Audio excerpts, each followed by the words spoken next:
que vamos a presentar es gestión de la infraestructura vial. Vamos a presentar gestión de la infraestructura vial, modelos de gestión de infraestructura, instrumentación, y también vamos a hacer un poco de instrumentación para predicción, en el caso particular del concreto.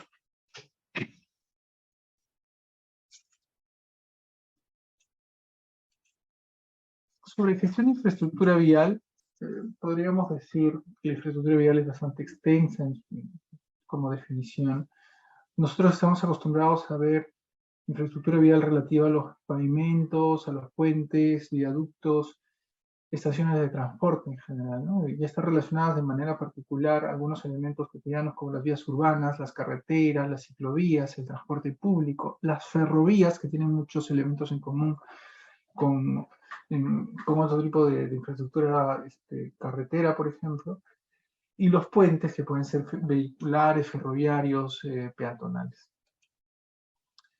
De manera conceptual, nosotros vamos a tener una gestión en dos etapas. Una primera etapa muy marcada, que es la construcción, donde se inicia con un paquete de inversión muy importante en la construcción para poder elegir, para poder ejecutar la infraestructura que ha sido diseñada bajo ciertos parámetros de desempeño.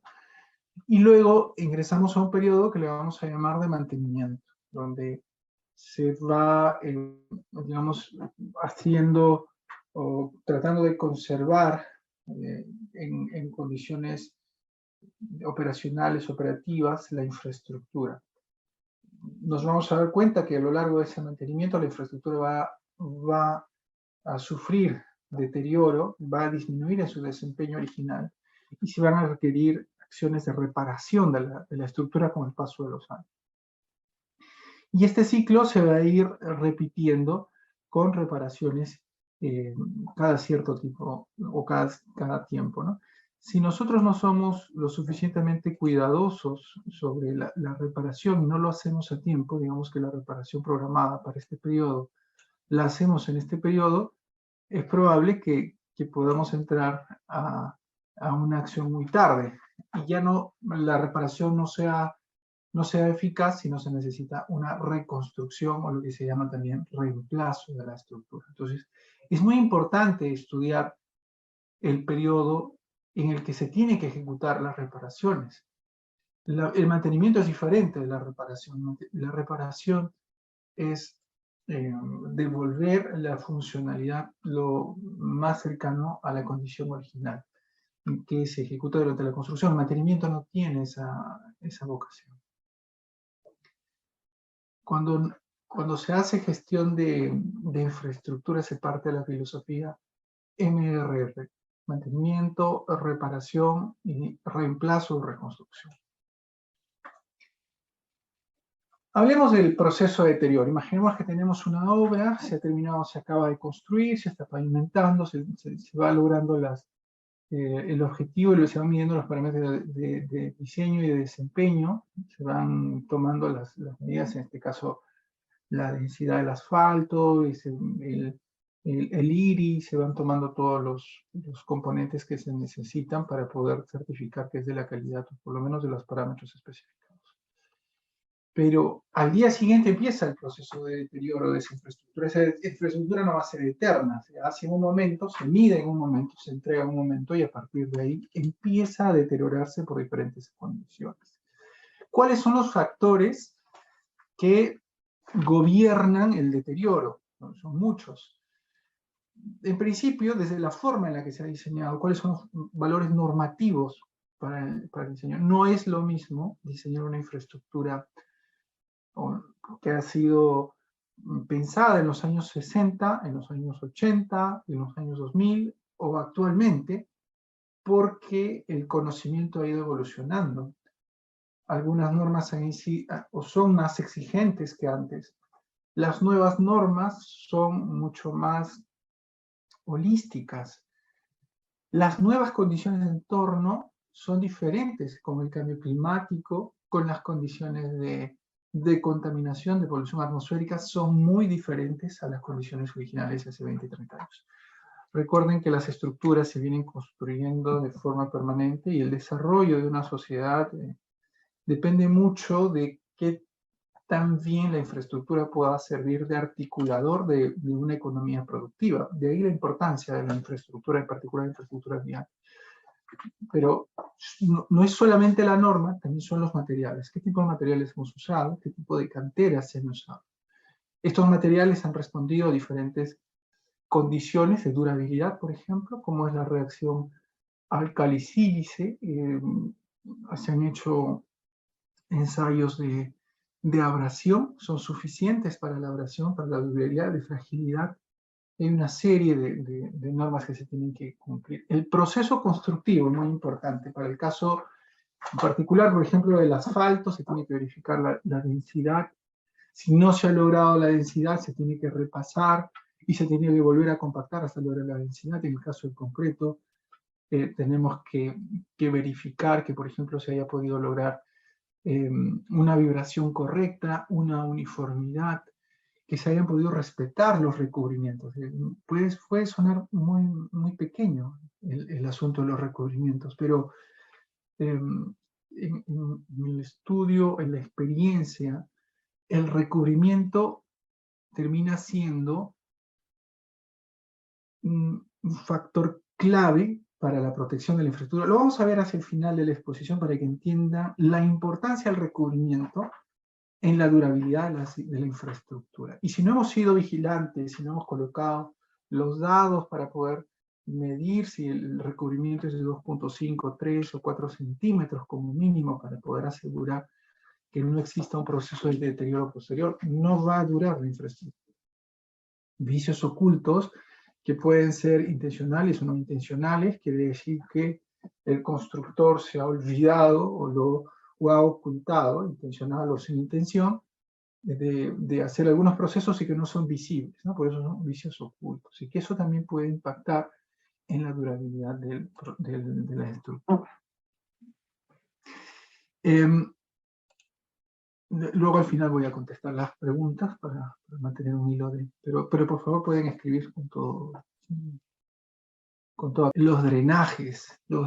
Miren, en los pavimentos, yo he visto, más para experiencia, por intuición, uno ve en las carreteras más deterioradas son las que tienen los drenajes más descuidados. Ustedes ven que los drenajes, cuando están yendo por cualquier ciudad, en la sierra, en la selva principalmente, que es donde llueve más, y los drenajes están llenos de pasto o están llenos de material de tierra que no se han limpiado, y entonces cuando llueve, el agua termina yéndose a la pista, esa pista se degrada rápidamente. El agua es un elemento que erosiona, que puede lavar el asfalto, no solamente el asfalto, la base, se puede generar muchos problemas si no se maneja adecuadamente el drenaje. Existen también muchas veces en que los drenajes son utilizados como canales de regadío, lo vamos a observar, y no se han diseñado para eso. Se pueden hacer, por supuesto, infraestructuras múltiples o de uso múltiple, pero si no se ha contemplado que la cuneta pueda funcionar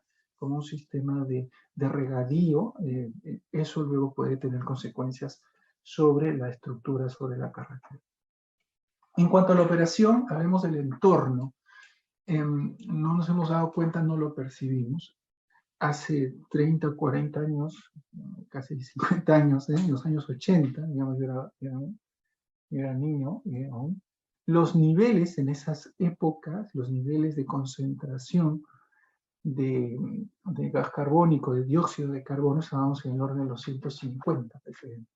Hoy en día tenemos una exposición continua, que eso se llama contaminación global, de 400 ppm de CO2. ¿A partir de cuánto el CO2 empieza a ser tóxico? Se supone que empieza a tener efectos a partir de los 800. ¿Sí? Y estamos creciendo a una velocidad entre 15 y 20 ppm por año. Va subiendo la cantidad de ppm. ¿Y eso qué tiene que ver con las infraestructuras? Bueno, el concreto reacciona con el dióxido de carbono para formar la carbonatación y eso reduce su alcalinidad. El concreto es un material alcalino y esa alcalinidad le permite proteger al acero. Si nosotros elevamos el nivel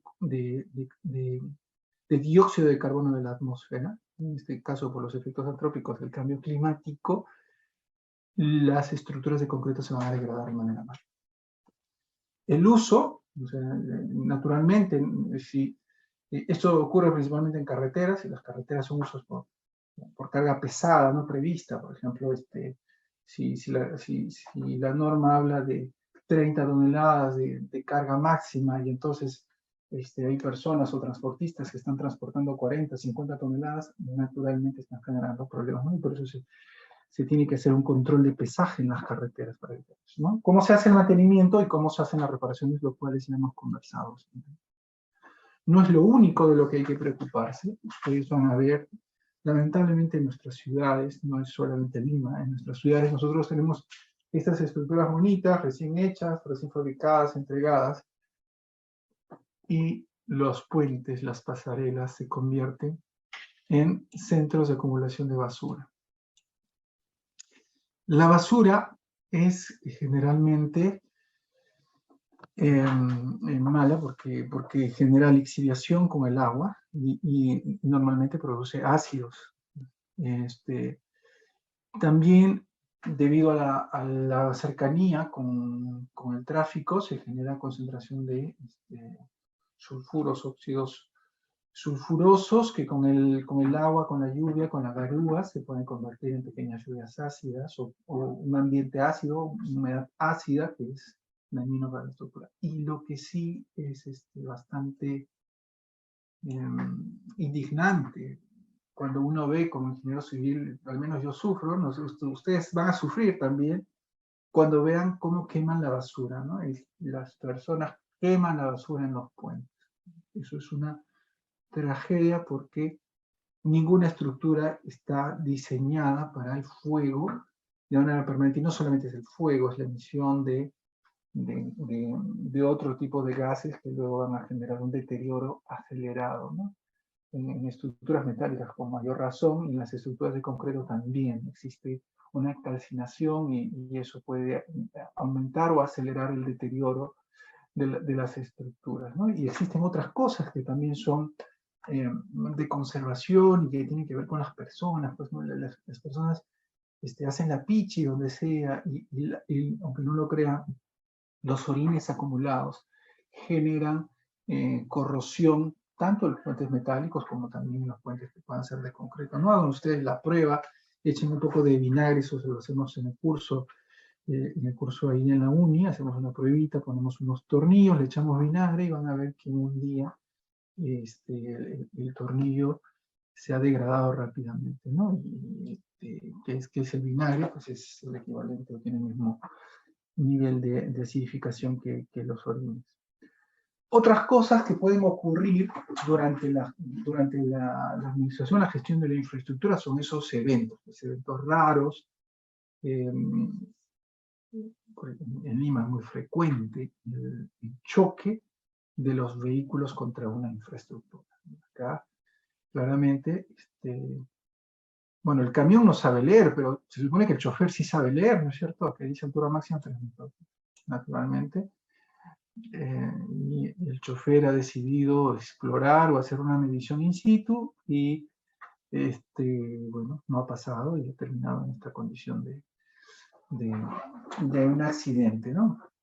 Más allá de la anécdota o del daño que pueda haber sufrido este camión, ¿cuál es el daño que genera en la estructura? Y si eso lo hacemos repetidas veces, ¿cómo vamos a ir? ¿Cuáles son estas condiciones para poder hacer una actualización de los parámetros de funcionamiento de esta estructura? Hemos hablado también de las cargas cíclicas, del proceso de deterioro que van ocurriendo en los pavimentos. Y esto es algo que tenemos que ver, ¿no? ¿Cómo se deteriora? ¿Puede desaparecer el concreto? Puede desaparecer el concreto. Eso es nuestro estacionamiento, por supuesto. Y hay un proceso de desaparición, de pulverización, de generación de escombros. Ya el concreto no tiene capacidad, acá sí, pero aquí ya perdió su capacidad y ha desaparecido. Entonces, ¿cómo estudiamos ese proceso de deterioro, desaparición? ¿Cómo funciona eso, no? Hacemos un modelito de lo más simple, porque los ingenieros civiles no tenemos una naturaleza complicada, tenemos un instinto simple, queremos ver las cosas de la manera más simple. Cuando nace una estructura tiene un nivel de desempeño, le llamamos condición estructural, nivel de servicio, le llamamos de diferentes formas, pero tiene un punto de partida. Y conforme pasan los años, este nivel de desempeño, este nivel de deterioro empieza a disminuir progresivamente. ¿Por qué factores? Por todos los factores que hemos mencionado, pero ¿quién quiere modelar por separado la norma, los vicios ocultos, el recubrimiento? Son muchas cosas de las que hemos hablado. ¿Y eso cómo lo modelamos? Bueno, lo modelamos por observación.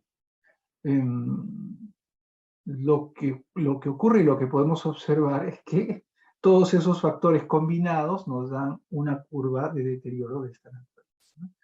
Empieza un deterioro inicial de manera suave y después empieza un periodo un poco más pronunciado, ¿no? Y así lo vamos a ir midiendo y conforme vamos viendo, estructuras similares se deterioran a la misma velocidad. Si yo tengo una estructura que se deteriore más rápido, significa que han cambiado los factores de deterioro. Puede ser condiciones de entorno más agresivas, condiciones de uso más agresivas, o calidad de la infraestructura de menor desempeño. Puede ocurrir también lo contrario. Pueden haber un mejor desempeño. ¿Qué puede estar ocurriendo? Bueno, mejores condiciones de entorno, mejores usos, o también un mejor tipo de material. Cuando nosotros administramos o vamos a gestionar la infraestructura, tenemos que poner un nivel mínimo de desempeño. Sabemos que la estructura se va a deteriorar de esa manera, en este modelo simplificado, se va a deteriorar, pero cuando llegue a un punto, nosotros no lo podemos aceptar más. O sea, debemos de decir, ya no puedo trabajar con menor desempeño. ¿Por qué? Porque se degrada completamente y vamos a tener que hacer el reemplazo completo. Entonces, ¿qué hacemos en este punto? Lo tenemos que reparar. Lo tenemos que reparar para poder lograr una nueva condición o una condición aceptable. ¿Cuál es el concepto del mantenimiento, la reparación o inclusive el reemplazo? Bueno, tenemos que dar seguridad, tenemos que dar serviciabilidad y tenemos que dar durabilidad a la infraestructura que estamos interviniendo, ¿no? Fíjense ustedes, es una foto debajo del puente del ejército en Caquetá, cerca de la UNI. No sé si algunos han tenido la oportunidad. He visto que están haciendo obras actualmente, ¿no? Y hace un tiempo, justo una foto antes de la pandemia, fíjense, ¿no? Quema de basura. Porque esto no es pintado con hollín, ¿no? Es quema de basura, son huellas de la quema de la basura debajo del puente, ¿no? Es un atentado, ¿no? Debería denominarse un atentado contra una infraestructura, porque no se puede quemar debajo de nuestra infraestructura de concreto, menos esta importancia. La serviciabilidad o funcionalidad, ¿no? En inglés se habla mucho de serviceability, pero lo podemos traducir, no hay serviciabilidad como tal, quizás no hay un diccionario, no se use mucho, podríamos traducirlo más bien como funcionalidad, la función que es el tránsito, la velocidad, la conectividad, la densidad, etcétera, ¿no? Diferentes parámetros viales que se pueda dar. La fiabilidad que se tiene, ¿no? Tanto para las estructuras como con la estructura tiene que ser fiable en todas sus dimensiones y por supuesto la durabilidad. También en la gestión de infraestructura tenemos que ver, al igual como hemos visto, los eventos. Los eventos siempre van a ir marcando la infraestructura. Puede ser un evento como un choque, pero también puede ser eventos que generen un deterioro inmediato y que se tiene que reparar y que puede ser de una magnitud diferente. En este caso, este es el caso de la Costa Verde, pero ocurre mucho en las carreteras. Cuando llueve o cuando existe un sismo, ocurren derrumbes y se tiene que atender, y es parte también de las acciones o la gestión de la infraestructura. Veamos entonces cómo son los modelos de gestión de infraestructura para entender. Entonces nos vamos a tomar como referencia este modelo del que les he hablado, principalmente el modelo decreciente de deterioro, un modelo descendente, con una curva más o menos conocida, que se puede asimilar a diferentes curvas, puede ser parabólica, puede ser de otra naturaleza. He visto que el ingeniero Leonardo Flores, por ejemplo, lo asimila a las curvas estadísticas, ¿no? La cadena de Markov, de probabilidad. Se pueden hacer muchos modelos matemáticos más precisos, pero lo que nos interesa en general es tener ese concepto de que una estructura, así se le haga mantenimiento, no va a permanecer con un desempeño original. Va a ir disminuyendo su desempeño y cada cierto tiempo se necesita reparar. En el caso de los pavimentos es clásico que se puede diseñar un pavimento normal, convencional, y cada 5 o 8 años se tenga que hacer una reparación. Cuando los pavimentos son poliméricos, esto pasa 10, 15, incluso 20 años para poder hacer una reparación. Entonces, y este modelo de los pavimentos se puede llevar hacia cualquier tipo de modelos de estructura. ¿Qué es lo que modelamos? El deterioro, el desempeño, y cómo ajustamos el modelo en función de un monitoreo. El establecimiento del monitoreo es esencial para calibrar el monitoreo, porque luego yo puedo decir, estoy llevando un modelo que lo he visto publicado en una página de un HDM4, estoy viendo modelos que puedan existir, y bueno, estoy siguiendo ese modelo, pero bueno, es un modelo teórico, al fin y al cabo, lo puedo hacer para planificación, pero el primer, segundo, tercer año, tengo que ajustar mi modelo de deterioro para poder hacer una gestión eficiente, orientada, predictiva, y poder además, como lo dicen los cánones de la ingeniería, ser más efectivo en las medidas que uno toma. ¿Qué tipo de monitoreo vamos a hacer? Por lo menos estructural de deterioro, y también el seguimiento de los eventos, ¿no? Hemos visto eventos, de las fotos he mostrado eventos como derrumbes, como choques, pero también existen otros eventos un poco más grandes, ¿no? Podría haber, por ejemplo, un huaico, podría haber también un terremoto, y son eventos que se tienen que ir marcando en el monitoreo para ver qué tan afectadas resultan las estructuras. Es decir, nosotros podemos tener un proceso de deterioro como este, y cada cierto tiempo tenemos que hacer una rehabilitación. Cada cierto tiempo hacemos una rehabilitación. Pero, ¿qué pasa si ocurre un evento? Bueno, puede ser que este evento cambie la curva, ¿no? Ocurre un sismo, entonces me cambió, ¿no? Lo voy a dibujar de otra manera para que se entienda, ¿no? Ocurre un sismo, ¿y qué es lo que va a pasar? El sismo me cambia, este sería el evento, ¿no? O un choque, o un derrumbe, me disminuye el nivel de desempeño, ¿no? Entonces ya me va a cambiar y me va a disminuir la vida útil. Esto es lo que tenemos que estudiar dentro de los modelos, y esto es lo que tenemos que ir monitoreando para que podamos insertarlo dentro de nuestro modelo general de deterioro. Ahora también tenemos que tener en cuenta algo. Nosotros, en algunos casos, se tiene un periodo de concesión. Claro, si esto pertenece al Estado, el Estado es encargado de hacer estos ciclos de manera constante. Pero existen también concesiones privadas a cierto tiempo de concesión. Entonces, ¿qué es lo que tienen que hacer los concesionarios? Estudiar el proceso de deterioro para poder hacer rehabilitaciones dentro del periodo. ¿Cuál es la forma más eficiente para poder hacer las reparaciones? Si es que las reparaciones, por supuesto, están contempladas en un contrato. Quizás las reparaciones no estén contempladas en el contrato, y entonces tienen que hacer como otro tipo de trabajo complementario. Pero se tienen que planear para que se puedan. Se pueden hacer también rehabilitaciones menores, ¿no? Esto ocurre principalmente en los pavimentos. O sea, se puede hacer una rehabilitación mayor. Esto está asociado a un costo. O se pueden hacer también rehabilitaciones menores, asociadas a otro costo. Entonces, lo que tenemos que comparar acá, por ejemplo, en este caso, se hacen 2 rehabilitaciones mayores en este periodo de concesión. Pero también se pueden hacer 3 reparaciones menores o intermedias. ¿Cuál es el criterio de elección? Bueno, criterio de elección económica, ¿no? Hacemos el valor actual neto de las 2 reparaciones frente al valor actual neto de las 3 reparaciones. Si el valor actual neto de las 2 reparaciones mayores es mayor que el valor actual neto de las 3 reparaciones menores, naturalmente elegimos las reparaciones menores.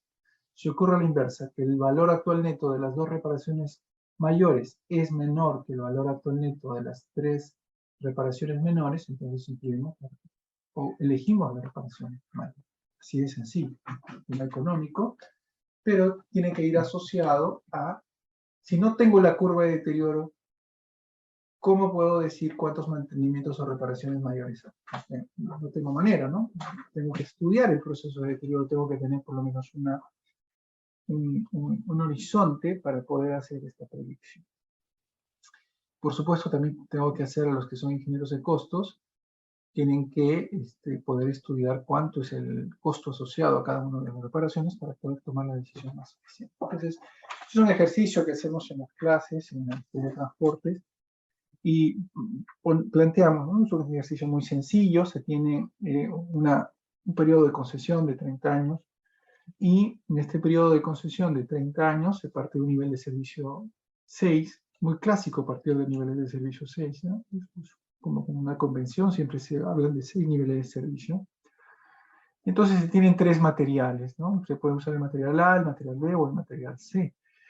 Estos materiales, por supuesto, dependen de la calidad. Podemos usar un material A, que es un material de menor calidad, nos cuesta menos, pero es de menor calidad. Por lo tanto, se va a deteriorar menos. O podemos usar un material muy bueno, puede ser el material C, un material de mayor durabilidad, un concreto de mayor resistencia, y esto nos va a durar más tiempo, naturalmente.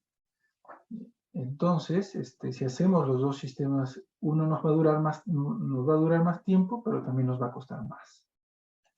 Entonces, ¿cuál de las 3 opciones elegimos? No es en automático, no es yo uso la opción C, es mejor. No lo sabemos, a ciencia cierta no lo sabemos. En función de esto, tenemos que hacer cuánto nos cuesta la rehabilitación. Acá, por ejemplo, se hace una curva inversamente proporcional, una curva cuadrática inversamente proporcional al nivel de servicio, ¿no? Y eso es lo que ocurre más o menos en la realidad. Cuanto más es el deterioro, cuanto más es la disminución del nivel de servicio, el costo aumenta cuadráticamente más. Es más o menos la realidad, no es la realidad perfecta, pero es una abstracción que nos permite tomar decisiones. Entonces lo que tenemos que hacer es modelar la curva de deterioro. De esta manera sabemos cuál es la intersección para poder tomar cuánto nos va a costar las reparaciones, ¿no? Cada una de las reparaciones las tenemos que llevar en este punto, ¿no?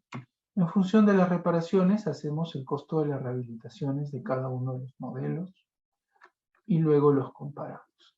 Hacemos un cálculo y vemos que para esta situación o esta condición dada, el material que nos conviene poder,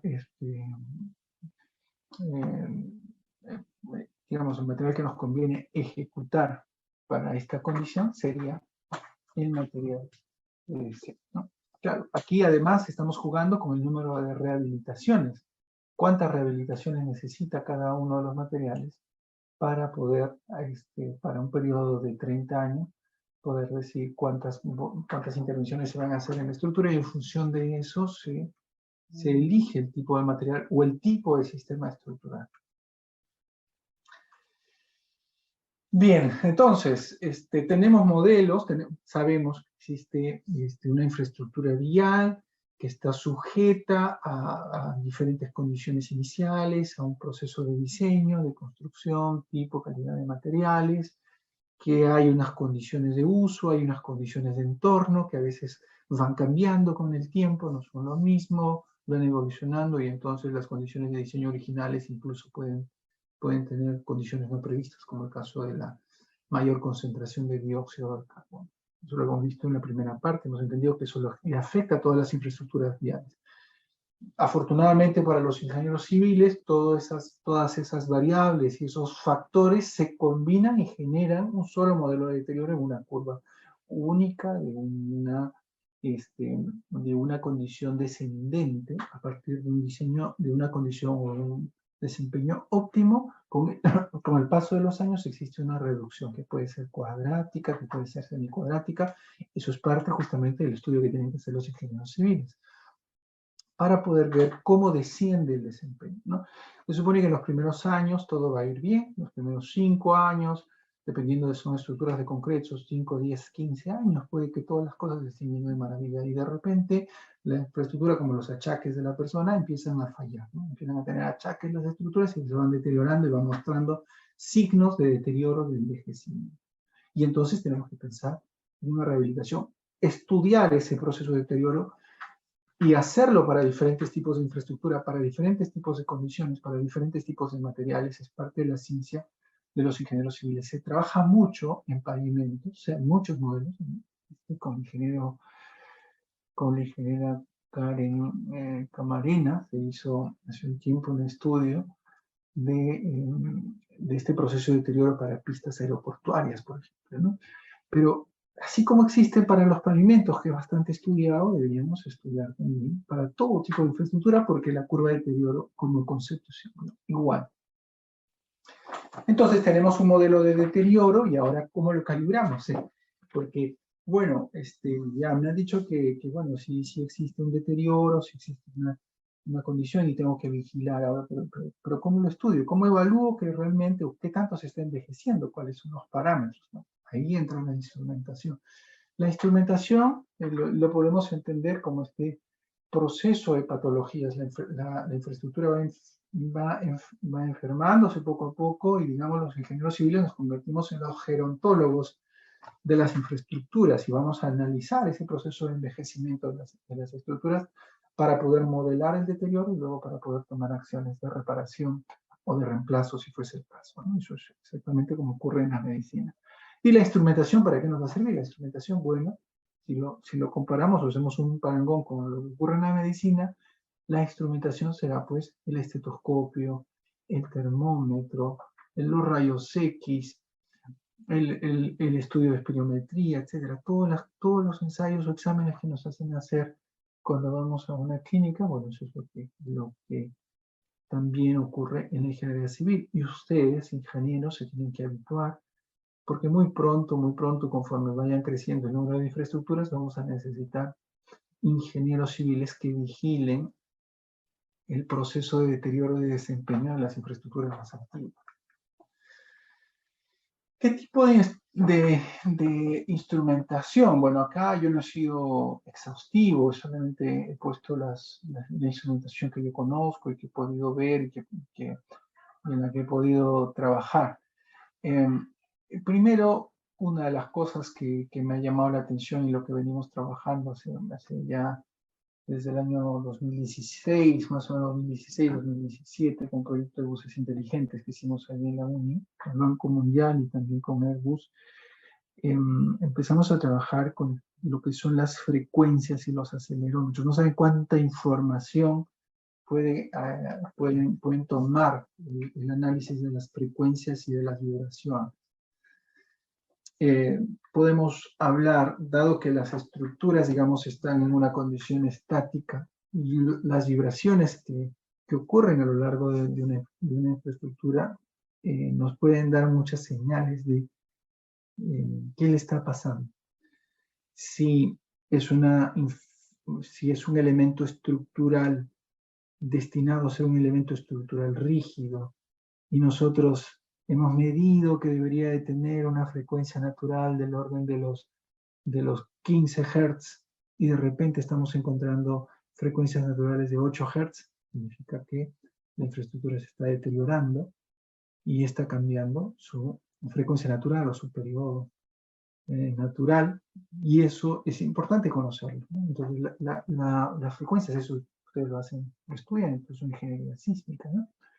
Cuando se estudia, por ejemplo, el proceso para los sismos raros, se supone que la estructura no permanece pues, en el rango elástico, ¿no? A partir de cierto momento la estructura disipa la energía, la estructura no sería capaz pues, de absorber la gran cantidad de energía que viene del sismo, y lo que ocurre con las estructuras de concreto armado es que se deforman, se agrietan, liberan energía, y eso es el proceso de absorción o de disipación de la energía del sismo, pero en ese proceso existe también un cambio en la condición intrínseca, ocurre en los puentes, en las edificaciones, se modifica la frecuencia natural de la estructura. Y nosotros podemos medir la frecuencia para saber si luego de un sismo la estructura ha cambiado de periodo.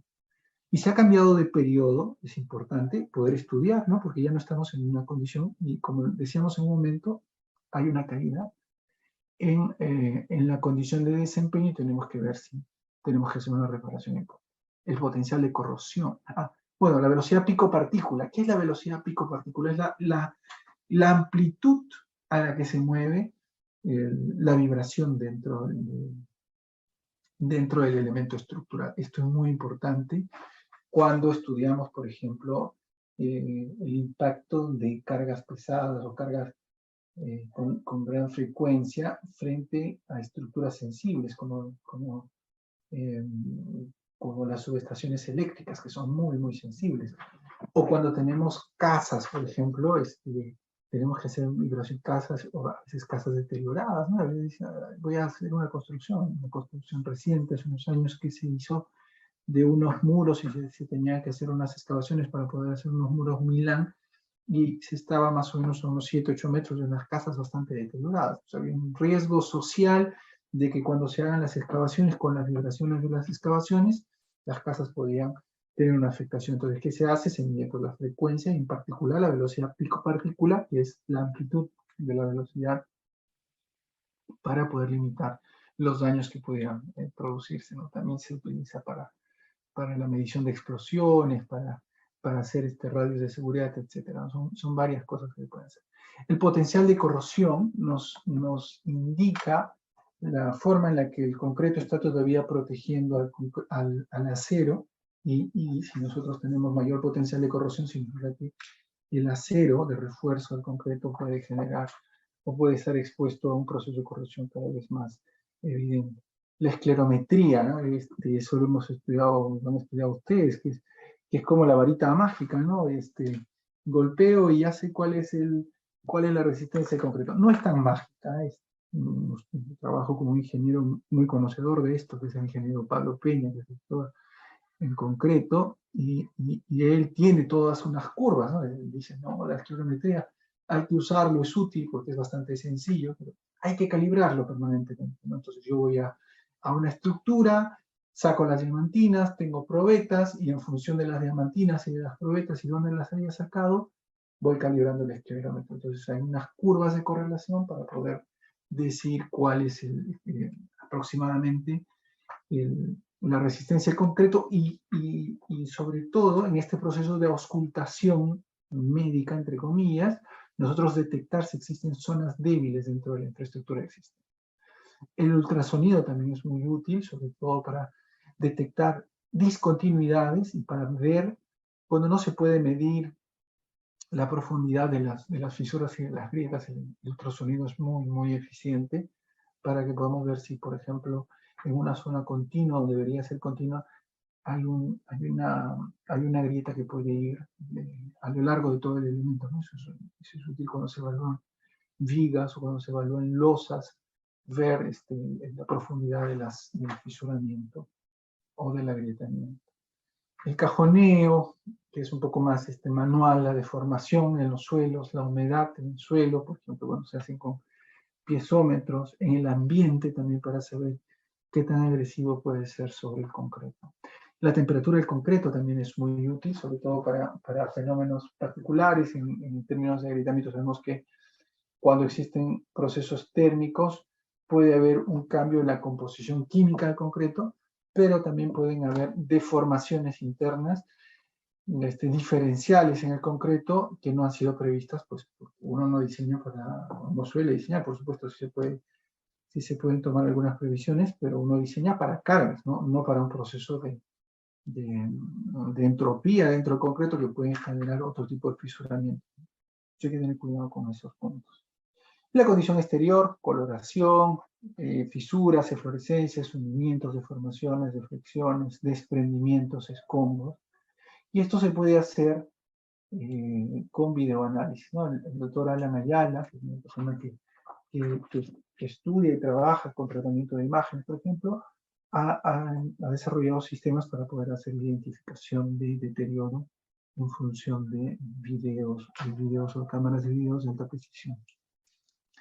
Estos son piezómetros e inclinómetros que se han instalado en una infraestructura para vigilar que la humedad, aquí hay un sistema de desagüe que está en un proceso de humedecimiento que podría generar una afectación a la infraestructura, entonces se ponen sistemas de monitoreo permanente que están en línea, piezómetros e inclinómetros para ver si existe deformación en el suelo y si existe saturación del suelo. Esto es otro tipo de instrumentación del concreto, ¿no? Me pregunto qué tipo de instrumentos podemos ver acá, que se parece a un USB, ¿no? Aquí lo que estamos observando es la temperatura del concreto. Ustedes habrán escuchado hablar de las termocuplas. ¿Qué observamos acá? Existe una diferencia. ¿Por qué existen dos diferencias? 31 grados, ¿no? Llama la atención, 31 grados el concreto así, pues. Naturalmente esto es en la superficie y esto es en el centro. Las diferencias así de sensibles ocurren cuando existen vaciados masivos, ¿no? La norma habla de unas clasificaciones referenciales. A partir de 1 metro de espesor ya existe vaciado masivo. Significa que las reacciones químicas que se producen al interior del elemento de concreto van a una velocidad rápidamente, desarrollan la reacción química en alrededor de entre 24 y 48 horas, están reaccionando toda la principal reacción inicial o la reacción inicial, la fractura inicial, y ahí se generan las mayores diferencias de temperatura. Y estas diferencias de temperatura, les decía hace un momento, pueden generar tensiones internas en el concreto por deformación, ¿no? O sea, si un elemento está muy frío y otro está muy caliente, sabemos que se va a deformar, o sea, así sea masivo, se va a deformar y va a generar esfuerzos internos, y todos sabemos que el concreto no soporta la tracción de ninguna naturaleza, o tiene muy poca resistencia a la tracción, ¿no? Y fíjense, empezamos con 31,16 y chispas, ya estamos en 24,53. Siempre hemos dicho que el más bajo es exterior y esto es interior, y esto puede seguir subiendo, se puede freír un huevo, pero claro, nadie va a meter un huevo al interior de un vacío masivo, ¿no? Pero estamos midiendo tanto en la superficie del concreto como dentro, en el corazón, en el lado de menor liberación de calor, que no tiene oportunidad de liberar calor, entonces sabemos que se va a concentrar la mayor energía exotérmica. Y entonces llevamos esos datos que los vigilamos, aquí está el tiempo en horas, no le he puesto un error, un lapsus, esto es el tiempo en horas. Entonces hacemos esta vigilancia de termocuplas, y que es lo que nos da que en las primeras 24 horas se genera pues una reacción acelerada, ¿no? ¿Qué tenemos que ver? Primero, la temperatura máxima. ¿Por qué? Porque aquí hay un fenómeno que se llama etringita. Yo voy a simplificar, yo no soy especialista, por supuesto. Pero la etringita es una especie de yeso, ¿no? Para poder explicarlo así muy, muy simple, ¿no? Es una formación química que se genera al interior del concreto, que es expansiva. Entonces, si nosotros superamos valores de 70, 75 grados y por encima de 80, es muy seguro que se forma la etringita. Luego el etringita no le va a pasar nada, pero apenas ingrese un poco de agua, se va a expandir y va a generar fisuramiento del concreto. Entonces es muy importante vigilar esa temperatura máxima, ¿no? Justo en el núcleo del elemento se podría fisurar, ¿no? Entonces tenemos que vigilar que este valor inicial no sea muy alto, ¿no? Y luego también tenemos que vigilar la diferencia de temperaturas, porque esta diferencia es lo que nos va a producir el agrietamiento, el fisuramiento interior, ¿no? Porque cuanto mayor diferencia, ahora no recuerdo, creo que está limitado a 35 grados, ¿no? Si esa diferencia es mayor a 35 grados, se tiene que disminuir el número de capas, o se tiene que hacer, se tiene que colocar acero adicional para evitar que exista un resquebrajamiento interno del concreto, ¿no? Entonces son ambas cosas que se tienen que vigilar, y para eso se tiene que actuar de diferentes maneras, ¿no? Controlando el tipo de cemento, también controlando la temperatura inicial. Por supuesto, para el control de la etringita, si nosotros iniciamos el vaciado, por ejemplo, en el verano, a 25, 28 grados, toda esta curva sube. Es así de sencillo, porque la curva se mantiene, y entonces, si nosotros no lo hemos controlado, esto sube en la misma proporción, y no hemos controlado este delta, y ya estamos cerca al fenómeno de la tringita. Entonces, ¿qué hacemos ahí? Bueno, igual estoy en verano, no puedo cambiar el verano. Puedo optar por vaciar de noche, puedo optar por echar hielo al agua, vaciar con hielo, puedo optar por enfriar los agregados, muchas cosas que se pueden hacer, pero si nosotros no modelamos, no podemos hacer este tipo de prácticas. Otro tipo de instrumentación, les dije que yo soy fanático, estoy enseñando también ya a mis alumnos en el curso de gestión integral, los cursos de taller de ingeniería y construcción, el manejo de los acelerómetros. ¿De dónde? De los celulares, ¿no? El celular es inteligente, se dice inteligente porque reacciona. ¿Y cómo reacciona? El celular tiene muchos sensores. Hay un programa que se llama Androsensor para los que usamos Android, y este Androsensor nos puede mostrar la cantidad de sensores que pueden haber en el celular, dependiendo pues de alta gama, baja gama, sus jóvenes pues, saben mejor que yo. El celular tiene mayor cantidad de sensores, ¿no? Entonces uno puede explorar. Uno de los sensores, les dije al principio, que a mí me llama mucha atención, es el tema de los acelerómetros, ¿no? Esta es una práctica que hacemos con los jóvenes, y hacemos cierto tipo de movimientos, y fíjense, ¿no? Existen señales típicas para un movimiento. Es un movimiento desordenado, es un movimiento más rítmico, pero más rápido, ¿no? Es un movimiento rítmico, pero de menor amplitud. Por ejemplo, es un movimiento de hacer asta de molino con los brazos, ¿no? Y fíjense, es rítmico, ¿no? Se puede observar. Este es un proceso de correr. Entonces, nosotros podemos interpretar las señales sabiendo cuál es la frecuencia, cuál es la amplitud, podemos estudiar. Si podemos y sabemos utilizar los sensores, podemos hacer lo mismo con las impresoras. Eso es un trabajo que hicimos el año 2017 con Javier Cornejo, es un ingeniero con el que trabajamos ya bastante tiempo. Hicimos un equipo muy bueno. En este caso también trabajamos con el ingeniero Edwin Apolinario, con el ingeniero Leonardo Flores, que formaron parte del equipo, y también algunos alumnos de la UNI. Y Javier, que es un ingeniero civil muy curioso, sabe fabricar estos instrumentos que son pequeñitos, fíjense, ¿no? Pila, y así son pequeñitos, con una placa Arduino, que es una moneda, para que vean el tamaño de lo que fabricamos, ¿no? Compramos una impresora 3D y empezamos a hacer los instrumentos.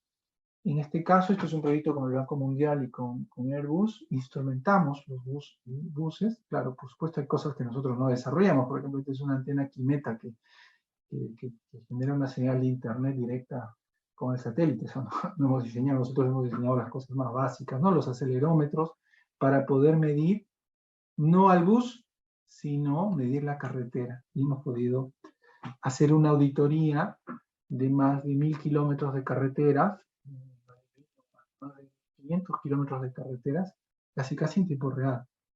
¿Cómo lo hacemos? Bueno, la vibración de las ruedas y del chasis, conforme el carro va circulando, nosotros podemos estudiar esta vibración. Si vibra mucho, la carretera es mala. Si no vibra, bueno, está pues en una superficie muy buen estado de conservación. Y esto se puede correlacionar con lo que ustedes han llevado o han llevado en el curso de pavimentos, que es el IRI. El IRI es el estándar de regularidad o de rugosidad, ¿no?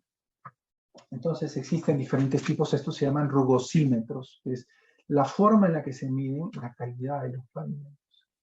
Entonces para eso nosotros hemos usado unos modelos de los años 90, el 90 suena lejos, ¿no? De la época en la que yo estaba en la universidad.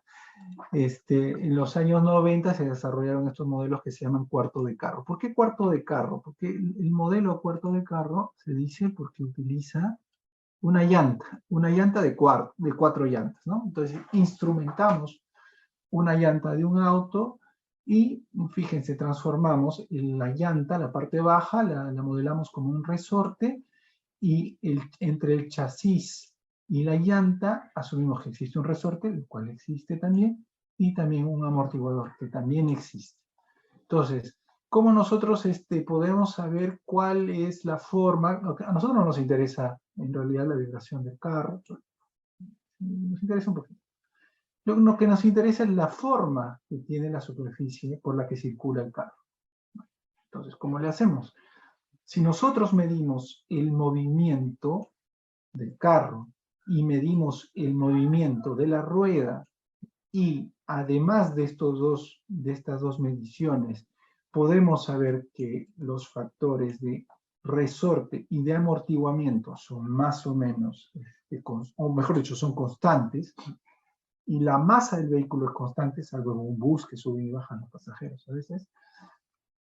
Si son constantes y nosotros tenemos los movimientos, podemos hacer algunas ecuaciones que nos permitan luego saber, haciendo un proceso inverso, saber cuál es la forma del perfil, que se llama el perfil inercial en la carretera. Entonces se ha diseñado con este prototipo de rugosímetro que tiene,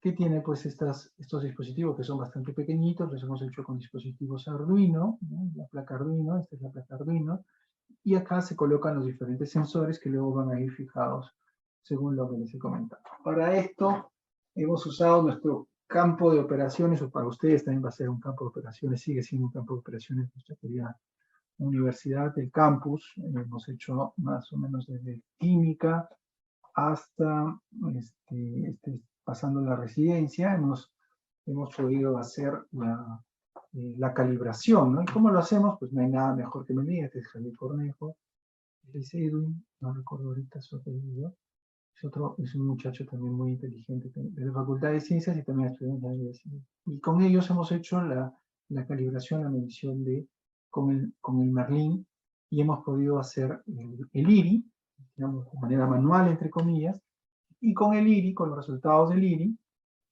además lo hemos hecho con nivel y también con Merlin, con nivel topográfico, y luego hemos empezado las calibraciones, ¿no? Colocando, por ejemplo, en una bicicleta el sistema de Arduinos, y también en mi carro el sistema de acelerómetros también para poder medir y para poder calibrar. Luego ha sido todo un proceso de aprendizaje, por supuesto en estas cosas siempre se aprende. Nos salían unas señales extrañas, hemos trabajado con los procesos de filtro de ruidos para poder liberar la señal, ¿no? Fíjense, esta señal con este ruidito de alta frecuencia se transforma, ¿no? La limpiamos a través del espectro de Fourier y la señal se limpia rápido, ¿no? Entonces, a partir de la señal original se hacen señales filtradas y esas se trabajan con la señal filtrada, ¿no? Hemos aprendido también que las frecuencias altas nos generaban más distorsión de las ecuaciones, entonces hemos ido en un proceso de prueba y error, hemos tratado de calibrar, ¿no? Acá están los valores que hemos podido, estas constantes también las hemos podido, ¿cómo las calibramos? Porque tenemos un IRI de referencia, entonces nos tiene que salir ese valor de referencia y ahí lo hemos ido calibrando hasta poder elegir o encontrar estas constantes, ¿no? Algunas constantes como del neumático, eso también se pueden obtener, pero pueden haber algunas variaciones, ¿no? Si el neumático está bien inflado, mal inflado, etcétera, pueden haber algunos cambios, ¿no? Hicimos la calibración y fíjense, luego de varios recorridos hemos tenido más o menos el mismo. Esto también está en función, por supuesto, por el recorrido, ¿no? La huella nunca es la misma, por más de que uno quiera ir por la misma huella, en realidad lo que estás midiendo no es el IRI de la sección completa, estás midiendo el IRI de la huella.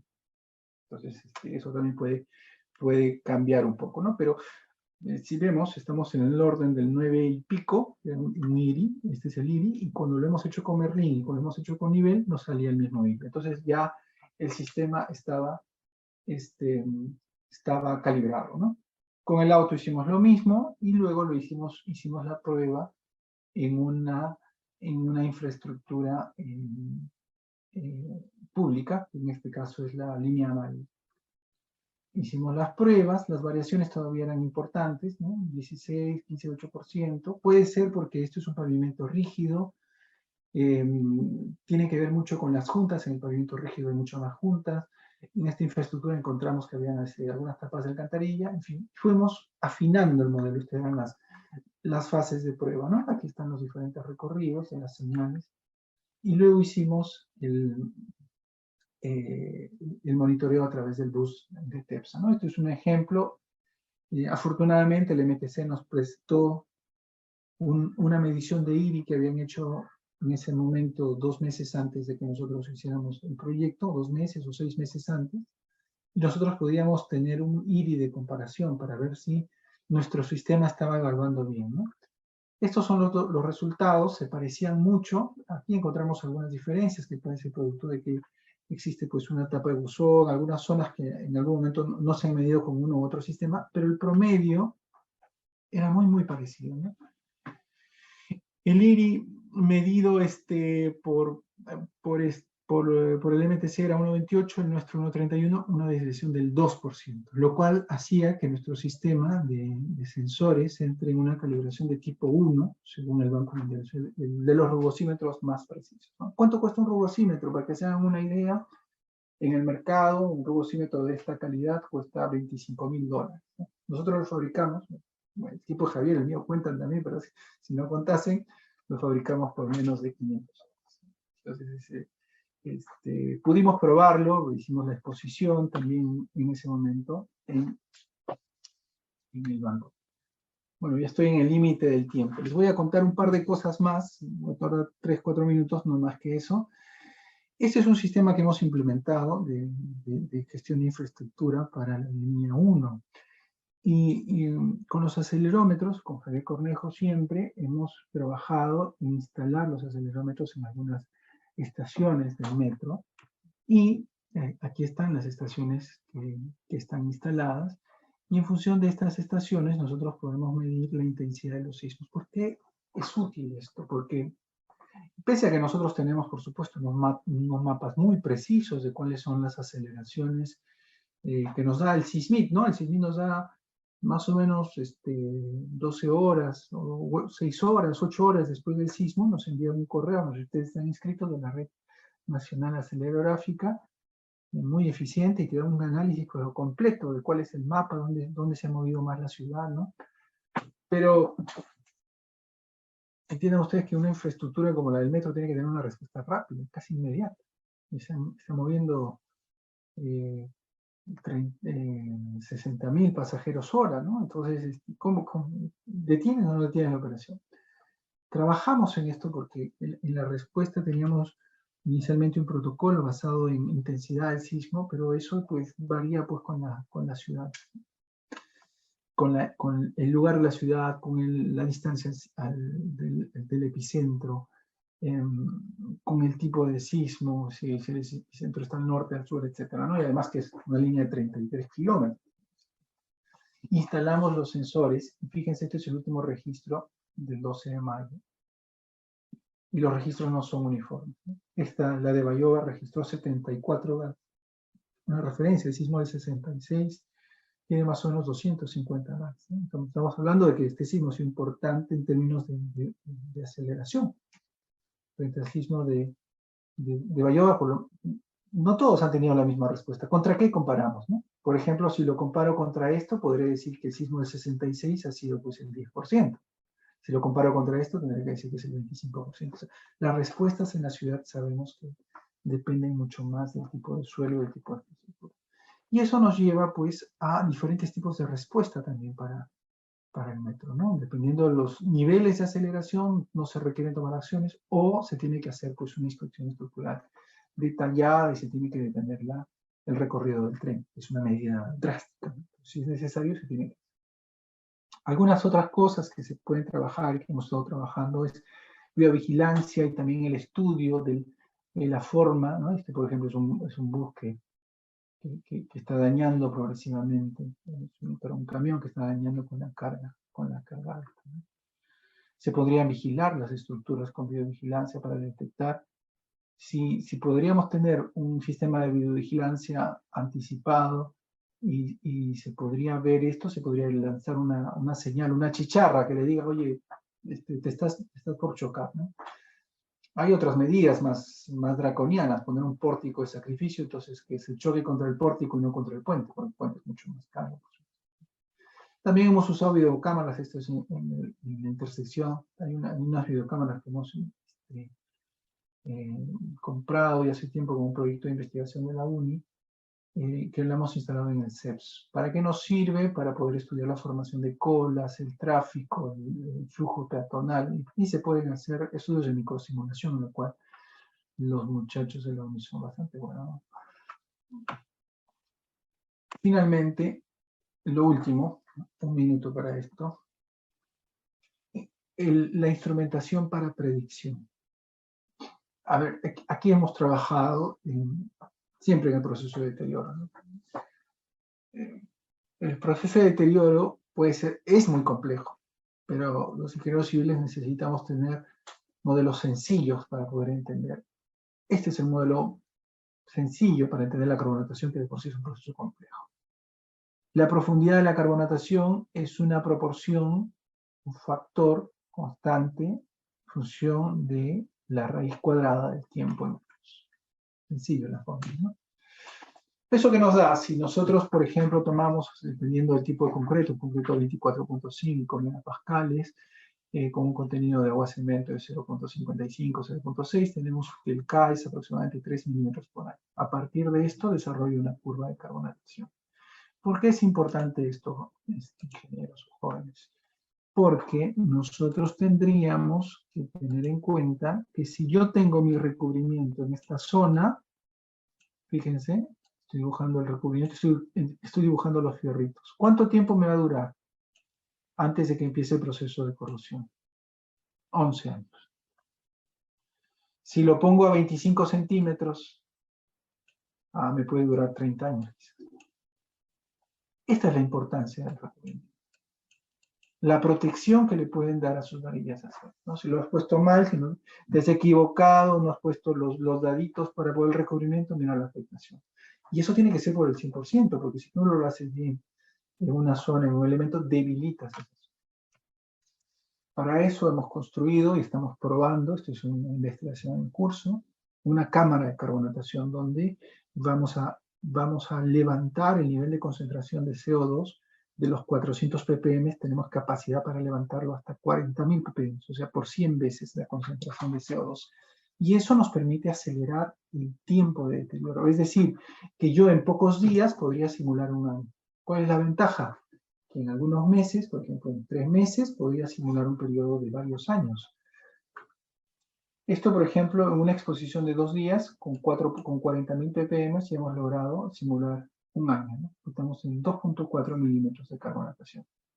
Fíjense, ¿no? Se forma una película de carbonatación en el borde del concreto. Esto es una probeta de 24 megapascales que se carbonata en 2 días. Imagínense, bueno, esto es un proceso de envejecimiento. Tenemos que estudiar detalladamente qué es lo que pasa con estructuras de 21 megapascales, con mayor porosidad, con diferentes condiciones para poder hacer una predicción del nivel de. Como conclusiones, podemos decir que la gestión de infraestructura se basa en la comprensión de los procesos de conservación y deterioro. Las condiciones de partida, es decir, diseño y construcción, impactan en el carácter intrínseco de la durabilidad. Las condiciones de entorno, la concentración del gas carbónico, por ejemplo, la lluvia, los óxidos sulfurosos, los SOx, los NOx, pueden generar o modificar los parámetros de desempeño de la infraestructura. Nuestros modelos matemáticos, que pueden ser muy sencillos, y algunos que son numéricos, nos permiten comprender y simplificar el comportamiento físico de los materiales para tomar decisiones. El modelamiento del deterioro de materiales e infraestructura es el eje central de los planes de mantenimiento, debe serlo, y de la planificación y reparación o reemplazo de los elementos estructurales. Los administradores de infraestructura deben velar por el cumplimiento del nivel de servicio a la electricidad. Y con eso les agradezco mucho haberme escuchado un poco más de 1 hora y estoy dispuesto a escuchar sus consultas.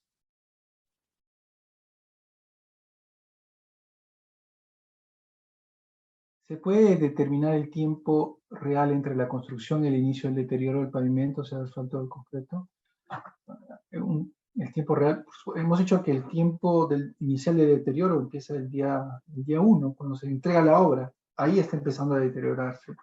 Y la forma de deterioro sí se debe estudiar, ¿no? Si nosotros vamos, por ejemplo, a las diferentes universidades en el mundo, en facultades de ingeniería civil, el eje de las investigaciones son el proceso de deterioro. Así que, por supuesto, y eso deberíamos de hacerlo nosotros. ¿Cómo se hacen los estudios de deterioro? De una forma, como les he mostrado, con procesos acelerados de envejecimiento y deterioro, y de otras maneras que es con la observación permanente. Se llaman los observatorios de infraestructura, ¿no? Podríamos crear uno en la UNI, si a alguno de ustedes les interesa, podríamos crear un observatorio de esa naturaleza para ir midiendo pues año a año cómo se deteriora, ¿no? Es interesante saber eso. A ver, les comparto el formulario, esa no es una pregunta. Sus dudas, creo que es la única, ¿eh? ¿Existe alguna manera de medir el nivel de confiabilidad de los modelos? Sí, lo importante del deterioro es comparar infraestructuras bajo las mismas condiciones de entorno y de uso, medirlas en diferentes lugares, como los pavimentos, lo mismo, los puentes, ¿no? Los puentes, si tenemos 5 puentes de la misma categoría, podemos estudiar el deterioro. A veces se deterioran de diferentes maneras, los estribos se deterioran, los pilares se deterioran de una manera, las vigas, los tableros se deterioran de otra manera, y podríamos encontrar que estas curvas son más o menos convergentes, por lo menos en elementos típicos sometidos bajo las mismas condiciones, y eso nos permite decir que hay un modelo sólido. Y por supuesto podríamos medir ese nivel de confiabilidad. En el caso de la carbonatación se pueden hacer ensayos con menos viciados. Por supuesto.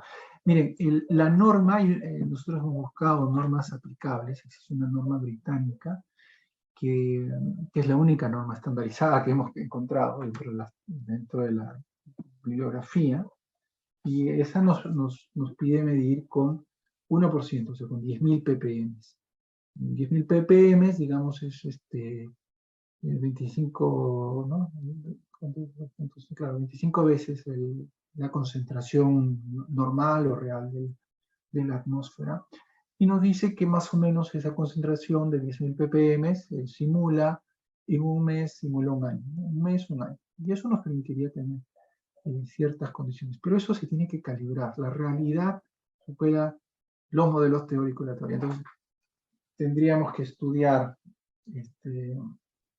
lo interesante sería extraer diamantinas, ver la carbonatación que ha ocurrido en esa estructura existente y simular una misma propiedad de concreto de la misma calidad para ver cuál es su periodo de deterioro. Entonces se hace la calibración y después ya la cámara queda calibrada para hacer otros modelos. Entonces, la norma te pide 10.000 ppm, pero nosotros la hemos diseñado con 40.000 para poder hacer más experimentación, o sea, poder acelerar más el periodo de envejecimiento, y eso nos permite observar más años y nos permite hacer más combinaciones.